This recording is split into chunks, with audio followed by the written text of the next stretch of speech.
All right, hey, welcome to another episode of Fight Outnumbered and Win. This is Surfaces and Gaps Part 2. Hey, I'm really honored to have Major Tom Haydock here, a fellow graduate of the School of Advanced Military Studies.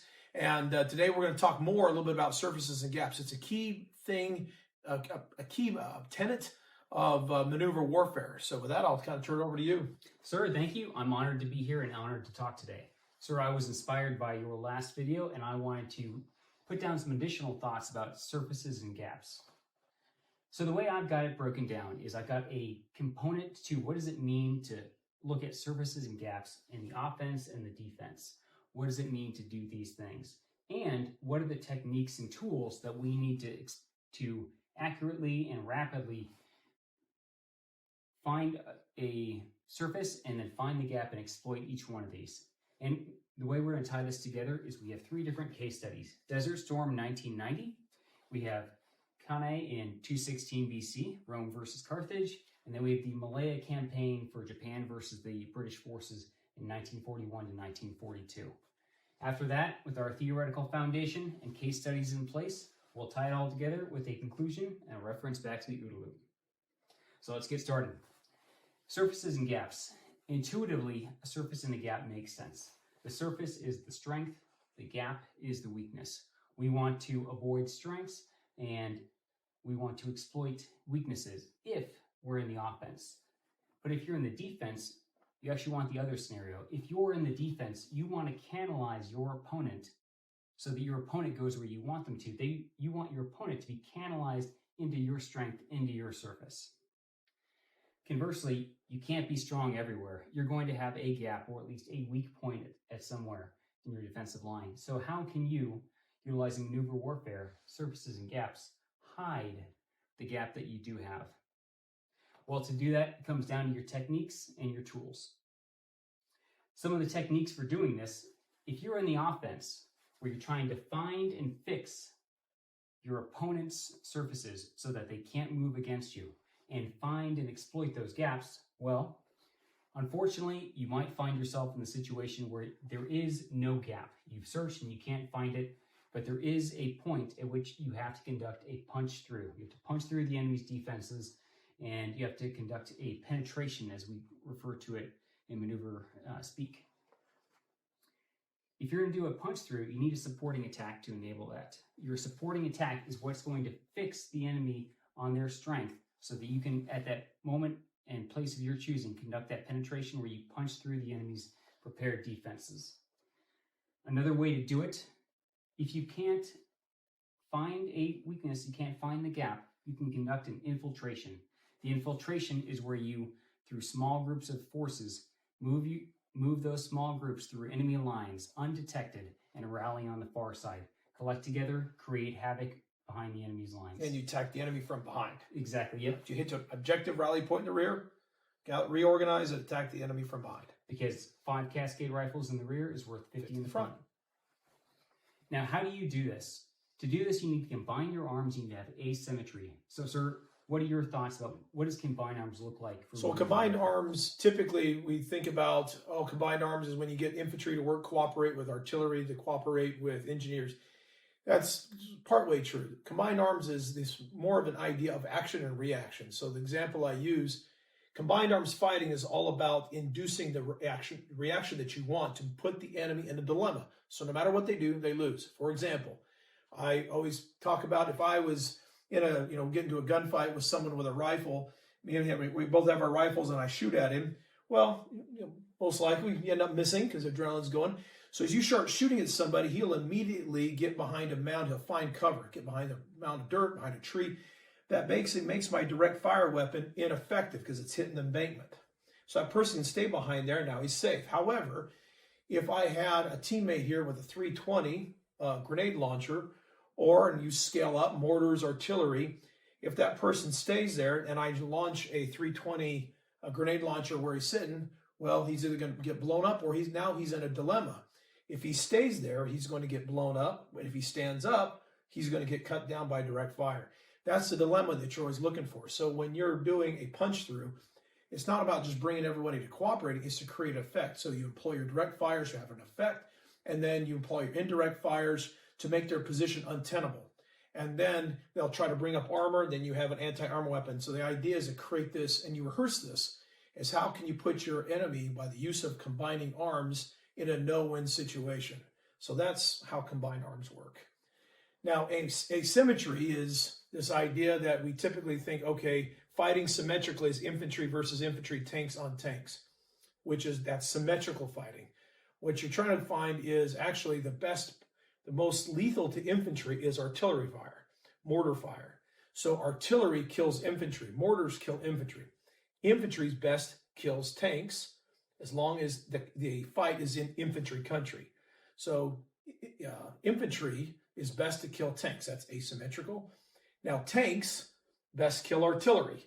So that's what they did in World War II, knowing how important artillery was in the French army. When the Germans would get through, they'd go right for the tanks. They'd go right for the artillery and destroy it.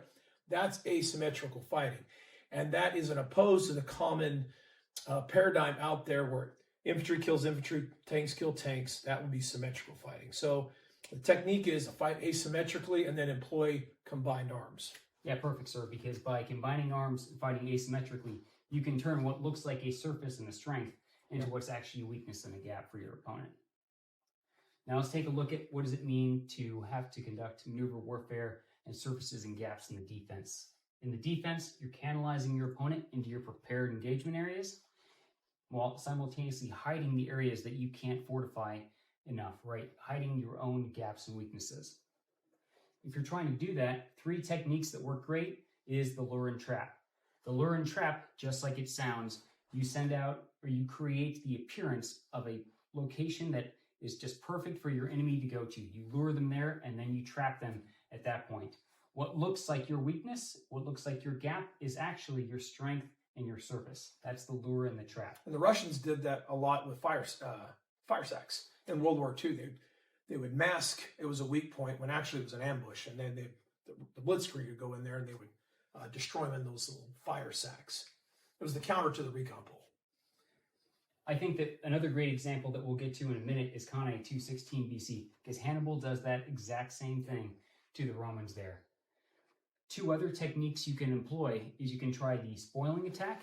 The spoiling attack, like it sounds, you go out from the defensive position and you attack your opponent. But you're not going to attack them in just any moment. You need to find the exact right moment and the right conditions to launch that attack.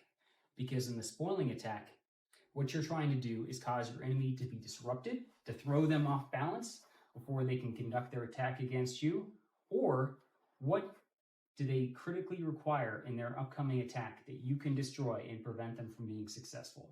Time. Exactly. Or perhaps a breaching asset, some sort of critical asset, throw them off with tempo and time. Mm-hmm. Lastly is the counterattack. Every good defense needs a counterattack. The counterattack is what wins the day. After your opponent has committed to attacking you and their main body is decisively engaged, that's when you launch the counterattack. And the counterattack can be decisive. What's interesting about that, in the U.S. military, I'll ask any of you, NTC rotation, training events, has anyone practiced a lure and trap? Has any of you practiced a spoiling attack? Has any of you practiced a counterattack? I don't think that's something we practice quite enough, or if ever. Roger that, sir. Well, in NTC rotation 26-10, upcoming in July 2026, I think we're going to see all 3 of these, plus everything else we need for maneuver warfare, sir.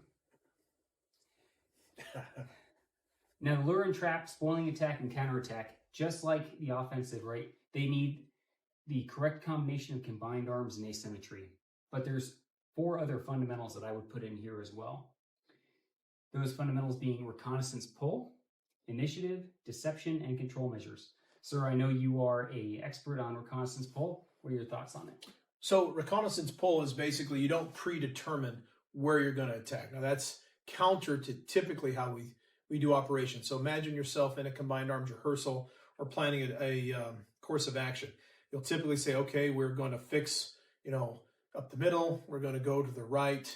And it's always predetermined. Now, that would be called command push. So the command is pushing the soldiers right. So if the soldiers go right on their maneuver and they encounter a surface or strength, well, then we just keep pushing, put more assets and push through. That's the opposite of reconnaissance pull. Reconnaissance pull is you let the recon that's in front pull you to where you should attack. So they'll move out and they'll kind of move forward and they'll say, okay, we've actually going to the right is a surface.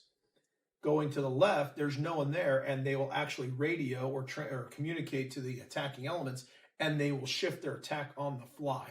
So think of it more like instead of a predetermined basketball play where everyone knows where they're going to go, it's more of like a fast break where it's kind of you kind of go and you go with the flow of the battle and attack that way. So reconnaissance pull is the opposite of command push. Love it, sir. Two other things I want to highlight are deception and control measures. Deception. Deception, everybody wants to do it. Few people know how to actually do it. It is a time-consuming process, or at least it can be, but it can be decisive. Just as it was against the Trojans in the Greek, when the Greeks employed it against the Trojans, so it is today. In deception, if you're on the offense, what do you want to do? You want to employ deception so that you make the enemy think you are going for their strength. Make them think that you haven't actually discovered their gap. And then once you've actually committed yourself, the enemy is in that dazed state, doesn't realize you have found the gap and you're about to exploit it and win the day. You know, the best method I've found to plan a deception operation is when you're thinking about your course of action, ask your group, your planners, what course of action does the enemy want us to take? You'll figure it out pretty quick. Now make that your deception operation. So that's the tool I use to plan my deception operations. And then weight it enough so it's convincing to the enemy. Right.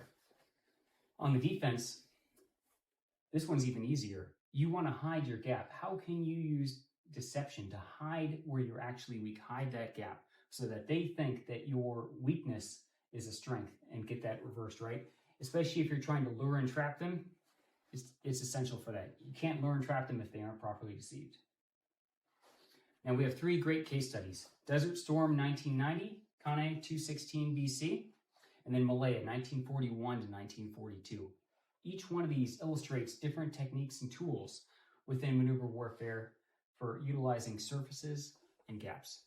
So Desert Storm 1990, this one is actually not fighting outnumbered and win, but it is a superb example of surfaces and gaps. Desert Storm, roughly 340,000 Allied ground troops versus 210 Iraqi troops. The Iraqis had postured roughly 50% of their force inside of Kuwait. They had just taken Kuwait, they wanted to keep it. The remainder of their force was arrayed along the Saudi Arabian border to prevent the forces in Kuwait from being enveloped from the rear. Now here's where the deception came in. Coalition forces knew that the Iraqis believed that we were going to conduct an amphibious assault. And so we gave them every reason to believe that we were actually going to conduct that amphibious assault. We conducted demonstrations, we conducted practices and trial runs, and we made it look like we were actually going to do that. Now this was a critical supporting effort because it kept that large portion of the Iraqi army pinned down in Kuwait so that we could then launch our real main effort. Now let's look at Kane 216. So I've got the forces of Carthage here in blue and the Romans here in the red. Roughly 50 to 80,000 Roman ground troops versus 40 to 50,000 infantry forces for Carthage, with 6 to 12,000 cavalry for the Romans, 10 to 12,000 cavalry for the force of Carthage. Up top here is the first half, and down here is the bottom second half. The way Carthage did their maneuvers is they relied on the lure and trap. They positioned their weakest forces up front and in the center. So they went with one up, two back, the weakest forces in the middle. As the battle progressed, fighting Roman forces in line, they deliberately allowed this weaker force to fall back. As the weaker force fell back, what that did is it pulled the Romans in. The Romans were so focused on falling through the attack that they allowed themselves and didn't even realize it, that they were being enveloped and encircled on all sides. These two forces that had been flanking forces maneuvered themselves around to the side. Meanwhile, a out-of-sight hidden force of cavalry and mobile infantry moved around to the rear and completed the encirclement on on the Roman forces, allowing Carthage to fight outnumbered and win. That's one of the most famous battles. If you read a lot of what the German military theory was at the start of the war, World War I and World War II, this has always been the ultimate example of the perfect battle. So a lot of military theorists, a lot of military practitioners, they saw Cannae as the perfect battle, that if you did that, you could have the decisive win. What I like about Cannae is it's a great illustration of not only deception, giving the Romans exactly what they wanted, a weak center, it's also a great illustration of control measures and personal initiative. On the control measure side, it was a simple plan that the forces of Carthage could do out of contact with each other as they separated in time and space, and understand what the triggers were, what those triggers were to complete their movement for the encirclement of the Romans, allowing them to have excellent mission command and communication through control measures. Additionally, it's a great example of initiative. When was the right time for the cavalry forces and the mobile infantry to be launched to complete the rear side of the encirclement? Well, that's a great point. And I would also ask those that are watching, this played on the human or the misconception or the belief that if you gain ground, you win. And so Hannibal, with that, knowing that misconception, he started losing ground deliberately. Well, the Romans think we're winning. We still think of that today. Everyone thinks if I'm moving forward, I'm winning. Well, that's not true. And I think the Carthage, Hannibal and the Carthage folks, they did a great job really taking advantage of that misconception that moving forward equals winning. No, destroying your opponent equals winning. Taking them off the board to never face them again, as William Lynn says, that's winning. Roger, that's a superb example of fighting outnumbered and winning. The last historical case example I have here is Malaya, 1941 to 1942. 88,000 British and colonial troops versus 70,000 Japanese. This is a superb illustration of infiltration, bypass, and continually staying on the move and keeping your enemy off balance through controlling tempo. So the way the Japanese conducted their attack is, well, the British had had decades to understand the Malaysian Peninsula and a large amount of time to position their forces. So what did the Japanese do? They understood the situation. They understood the British's preferences for fighting from prepared engagement areas. Utilizing their ability to infiltrate, they moved through the jungle with a fixing force holding the British in the front. That infiltration force moved through the jungle, positioned themselves behind, rallied up, and conducted a decisive envelopment of the British rear, making their defensive position untenable. What did they do? They did it again and again and again, all the way down the peninsula, continually attriting the British forces. And every time they did it, it became more advantageous than the time before, because then the OODA loop for the British forces just kept shrinking and shrinking and shrinking. As every position they moved to, the same thing happened, and the Japanese were always waiting for them, starting from that second engagement on down, and really controlling the tempo and the initiative. Sir, you have another great example of infiltration? My favorite example to this day has always been Robert Rogers' raid on St. Francis in 1759. And up to that point, the French and Indian War was still not quite decided. You got to realize in that area of northern New York and southern Canada, that was Abenaki territory. If you got caught, they eat you alive kind of thing. It was horrible what would happen to you. And so really the big problem was the Abenaki Indian tribe, the Huron Indian tribes that were allied with the French. And what I think is, to me, the ultimate, the ultimate raid, taking pure courage. Robert Rogers breaks down a small force. They infiltrate 200 miles up the Hudson Valley. You've been to Ticonderoga, past that. They go into the Abenaki village.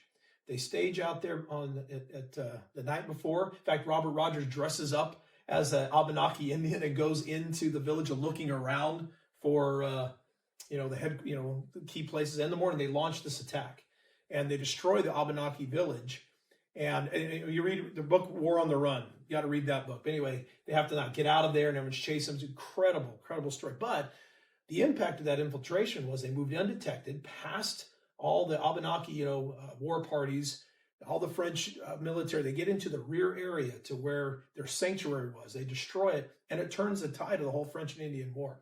So, yeah, one of my favorite examples of infiltration. But I would offer, having tried an infiltration in the 21st century, this is where I'm at now. Moving undetected in small groups is probably not going to happen. So you have to coordinate with artillery fire, indirect fire. You have to do something to keep folks' attention. The small group infiltration, I think, still works. But trying to do it without some sort of supporting fires to keep your attention, deceptive operation someplace else, a fixing element somewhere else, I don't think it's tenable. So I think Robert Rogers' raid is still valid to this day as long as it's in cooperation with supporting efforts to make it so you can get in undetected. Sir, I love that. And great examples and great comparison to Ukraine now. Infiltration is still possible. What you have to do is you have to tie it back into making that a supporting effort. And then on the deception front, how can you make your infiltration force look like it's part of your fixing force when in reality it's entirely different efforts? Absolutely. Now let's wrap it up. In conclusion, surface versus surface, that's attrition warfare. Maneuver warfare is surfaces versus gaps, right? If you are a maneuverist and you're looking at surfaces and gaps in the offense, you want to find and fix your opponent's strengths so that they can't maneuver against you as you find and exploit those weaknesses, utilizing the techniques and tools that we talked about here. If you're in the defense, you want to canalize your opponent into that prepared defense, into your strength and surface, while you simultaneously hide your weakness and your gap. Bringing this back to the OODA loop. So I've got your opponent's OODA loop here in the red. Observe, orient, decide, and act. I've got blue here for tempo. If you can control tempo, then your OODA loop runs faster inside of the enemies. While the enemy is still attempting to complete a cycle, you've already moved on to the next one. Now, what I like about initiative is if you've got initiative, and tying this back into your previous video, you're already at the act point when your enemy is still trying to observe and orient and figure out what's happening. You preempted them. On the creativity side, what I like about creativity, and you need creativity for a counterattack, spoiling attack, lure and trap, you need it for maneuver warfare. What I like about creativity is you can confuse your opponent so much that they can't that they can't orient and observe. They're still trying to observe and figure out what's happening, and they've observed the wrong thing, made the wrong conclusion, figured out the wrong patterns. Meanwhile, you're at the act stage. As you act, you created that confusion inside of their own mind. And creativity, initiative, and tempo are essential to mastering these techniques and getting the tools down right. Yeah, it just really summarizes that. George Patton said, success in war depends on following the golden rule of war, which is speed, simplicity, and violence of action. Boldness, speed, simplicity, and boldness.